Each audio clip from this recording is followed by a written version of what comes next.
Bentornato to part 2, where we begin at the Vatican. We booked a 4-hour tour with What a Life Tours, and with a 5-year-old, it was the perfect amount of time. Our guide Grant was exceptional, so ask for him. The museums contain roughly 70,000 works, of which 20,000 are on display within 54 galleries. Take a look. Le Coan Group has been one of the most famous ancient sculptures ever since it was excavated in Rome in 1506. The group has been called the prototypical icon of human agony in Western art.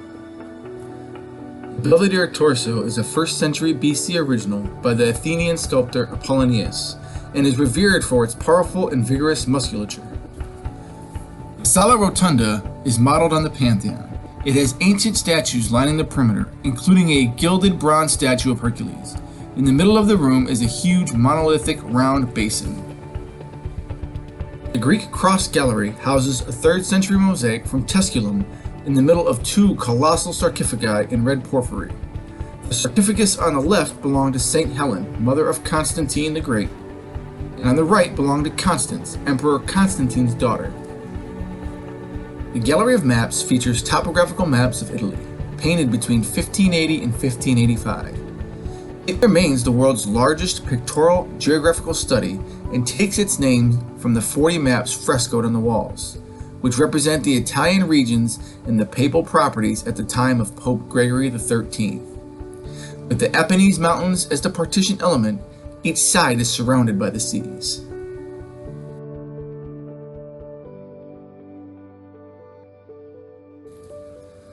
As we leave the Gallery of Maps, we headed to the Sistine Chapel, where pictures are not allowed, but I was able to sneak in a few.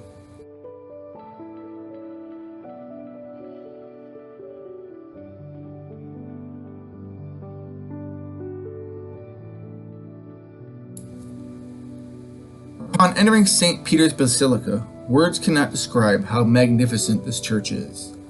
The American philosopher Ralph Waldo Emerson describes St. Peter's as an ornament of the earth, the sublime of the beautiful.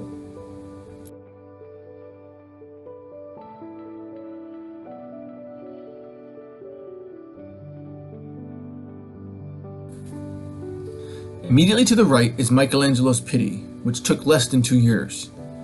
Stories suggest that Michelangelo overheard someone remark that it was the work of another sculptor, whereupon he signed it. It is also said that he later regretted his outburst of pride and swore never to sign another work. Bernini's first work at St. Peter's was to design the Baldacchino, a pavilion-like structure 94 feet tall and claimed to be the largest piece of bronze in the world.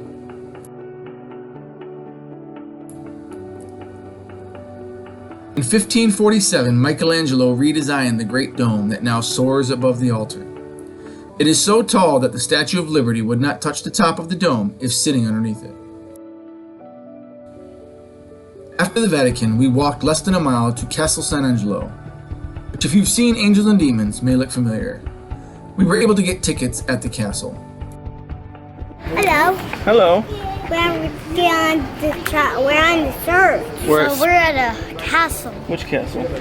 Like a castle. We're kind of St. Angelo's Castle. Oh yeah, St. Angelo Castle. Yeah, it was initially created as a mausoleum by the Roman Emperor. Yeah.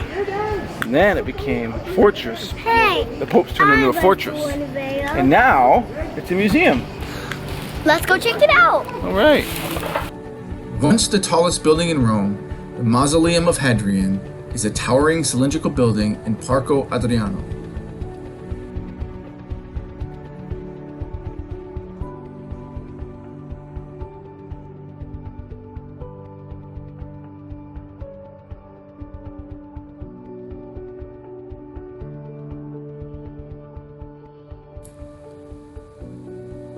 Legend holds that the Archangel Michael appeared atop the mausoleum, sheathing his sword as a sign of the end of the plague of 590, thus lending the castle its present name.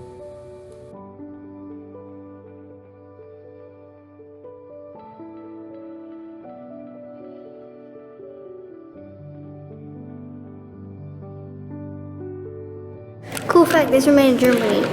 This was made in Nuremberg, and this was made in Augsburg. Looks like this is the end of our exploring of Santa Anna Castle, Sant'Angelo. Now we're gonna head down to the crypts and find a babysitter. Not sure what this is, but it's pretty neat. Maybe an old church? I don't know, it's like maybe like an old stadium, maybe? Coliseum? Maybe those. It's a statue, obviously, because there's the monument. Like the blueprints that they used to make back a long time ago. Could be. Yep, our tour is at an end. We're done with Sant'Angelo, Castel Sant'Angelo. Now we're going to go back out into the quad. Get some dinner. Maybe. Oh, this is where we saw the horses. Oh, okay, there we are. Yeah, let's go walk up that way. Look, there's dinner up there, Dad. Oh, that's it for day 2. We stopped and had some dinner and gelato as we walked back to the Airbnb. Be sure to stay tuned for part 3 where we get to see the Forum and the Colosseum. Thanks for watching.